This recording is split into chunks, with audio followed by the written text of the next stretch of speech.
তো বন্ধুরা, আগের ভিডিওটা ঠিক যেখানে শেষ করেছিলাম আজকের ভিডিওটা ঠিক সেখান থেকেই শুরু করছি।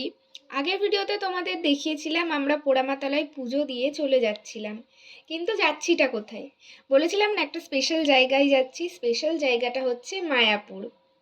হঠাৎই ঠিক হয় যে আমরা এখান থেকে মায়াপুর যাব, তো যেমন ভাবা তেমন কাজ। টুক করে টিকিট কেটে উঠে পড়ি লঞ্চে। আর লঞ্চে কিন্তু এটা আমার ফার্স্ট টাইম। এতবার নবদ্বীপ মায়াপুর গেছি কিন্তু কোনোবারই লঞ্চে ওঠা হয়নি। এটা আমার ফার্স্ট টাইম। লঞ্চটা ঘুরে দেখাবো নাকি? চলো দেখিয়েই দিই। এই দেখো, এই লঞ্চে করে আমরা মায়াপুর গিয়েছিলাম। আর দেখো চলেও এসেছি মায়াপুর, মানে মায়াপুর ঘাটে। আর দেখেছো আমাকে সবাই যেটা দেয় সেই জিনিস দিয়ে এখানে ব্রিজটা তৈরি করা।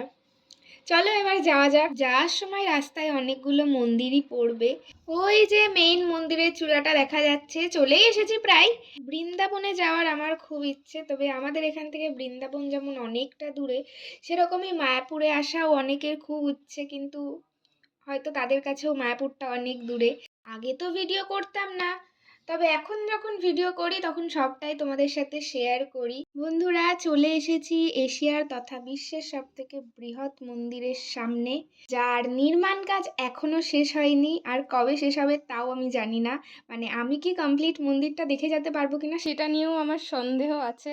আর আসার সময় তো দেখতেই পেলে বাইরের কত দোকানে হচ্ছে কাঁসা পিতলের জিনিস, ঠাকুরের জিনিস, গোপী ড্রেস। তবে মন্দির চত্বরের ভেতরেও অনেক দোকান রয়েছে, তবে ভেতরে একটু দাম বেশি। আর এই ড্রেসগুলো কিন্তু দারুণ লাগে আমার।